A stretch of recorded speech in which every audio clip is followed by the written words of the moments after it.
Shalom, selamat pagi, salam sejahtera bagi saudaraku yang dikasihi Tuhan. Dimanapun saudara berada, doa saya saudara baik, dan tetaplah penuh semangat pengharapan di dalam Tuhan kita. Apa kabar saudara?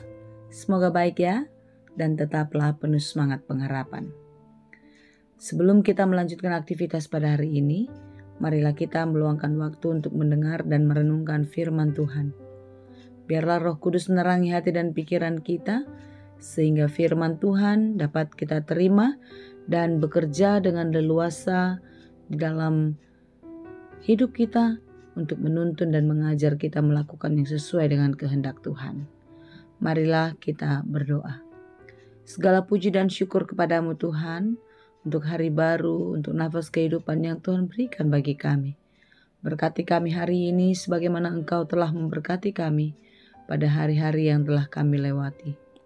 Ya Tuhan, kami mau belajar di dalam firman-Mu, karena kami yakin dan percaya hanya firman Tuhanlah satu-satunya penuntun hidup kami, yang mengarahkan hidup kami seperti yang Engkau kehendaki.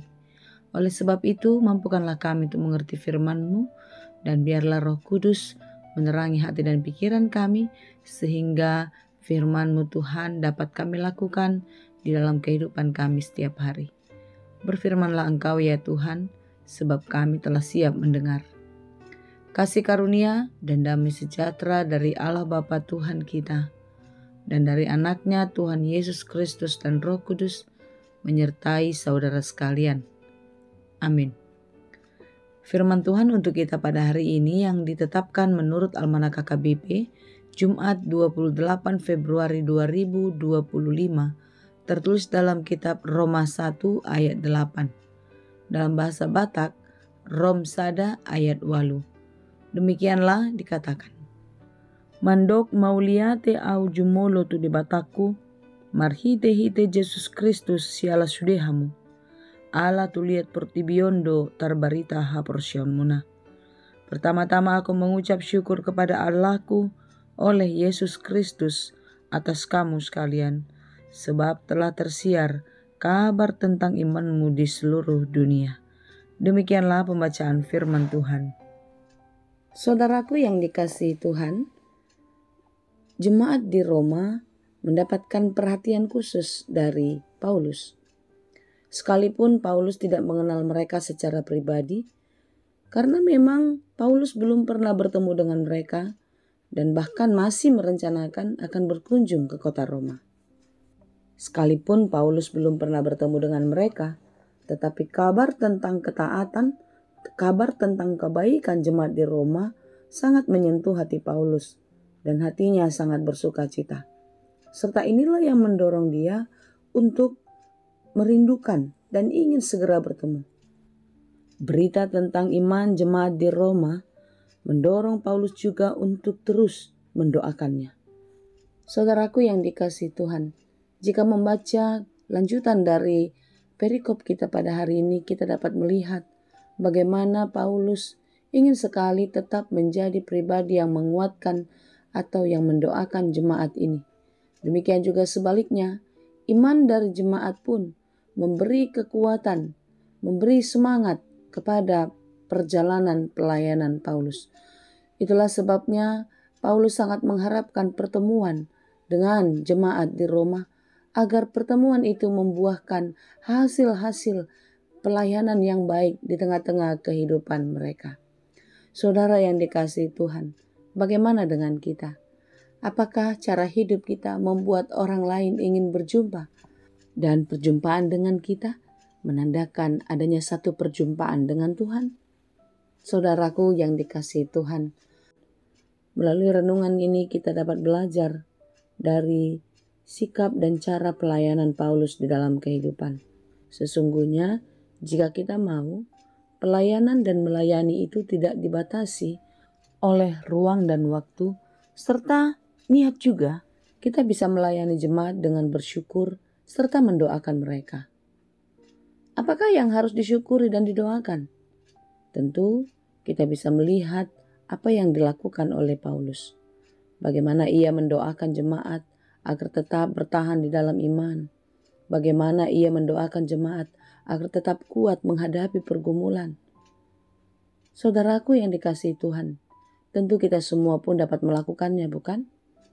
Kita semua terpanggil untuk mendoakan orang lain juga. Kita terpanggil untuk melayani orang lain. Dan kita belajar dari jemaat di Roma, bagaimana mereka boleh menjadi saksi di tengah-tengah kehidupannya. Mereka boleh menunjukkan iman yang benar-benar teruji, iman yang kuat, iman yang tangguh, sehingga membuat Paulus merasa kagum. Bagaimana orang lain kagum atas iman kita di tengah-tengah kehidupan yang penuh dengan goncangan. Saudara yang dikasihi Tuhan, marilah kita terus belajar untuk tetap kuat dan tegar, setia di dalam iman pengharapan di dalam Tuhan. Dengan melalui itu kita akan dapat melayani seorang dengan yang lain. Kita memberitakan Injil Kristus di tengah-tengah kehidupan yang penuh dengan goncangan. Seperti apa yang dikatakan dalam buku Kidung Jemaat 426. Kita harus membawa berita kepada dunia dalam gelap tentang kebenaran dan kasih dan damai yang menetap.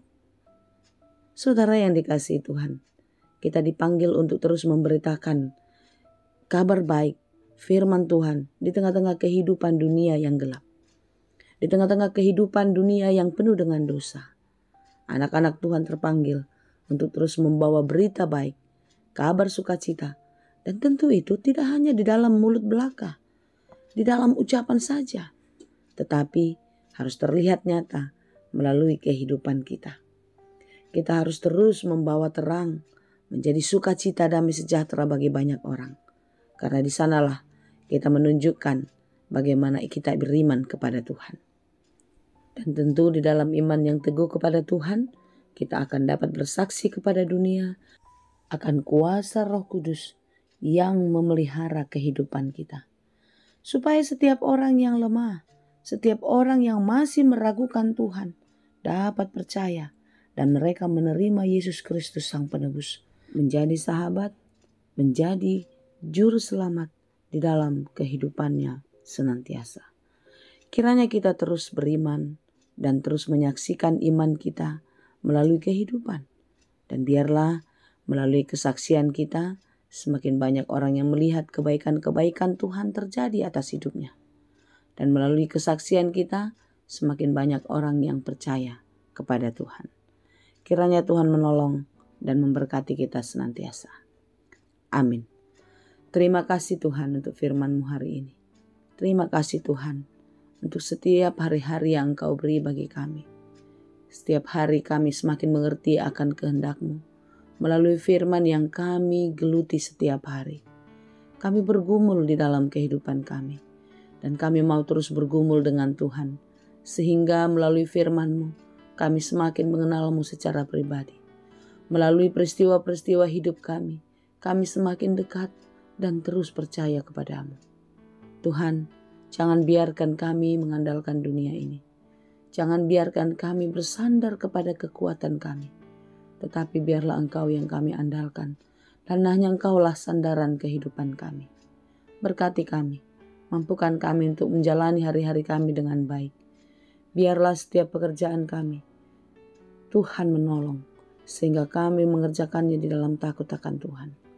Dan setiap pekerjaan kami percaya Tuhan akan memberkati dan kami boleh menikmati hasil dari buah pekerjaan kami. Terima kasih Bapa, berkati kami dalam segala perencanaan kami. Engkaulah yang ambil bagian untuk menjadikannya di dalam kehidupan kami. Berkati keluarga kami, orang tua, saudara-saudara, anak-anak, pasangan hidup, semua yang mengasihi kami. Biarlah Engkau yang melindungi dan memberkati. Demikian juga kami berdoa secara khusus bagi mereka yang tidak mengasihi kami, bahkan yang membenci kami. Kiranya pengampunan yang daripada-Mu lah yang boleh mengubah dan memperbaiki kehidupan mereka, agar mereka beroleh sukacita dan damai sejahtera di tengah-tengah kehidupannya. Terima kasih Tuhan, berkati dan pulihkanlah mereka yang sedang sakit, agar mereka tetap kuat dan percaya kepada-Mu. Terima kasih Tuhan, di dalam Yesus kami berdoa. Anugerah Tuhan kita Yesus Kristus, kasih karunia Allah Bapa, dan persekutuan Roh Kudus, itulah kiranya yang menyertai dan memberkati kamu sekalian. Amin.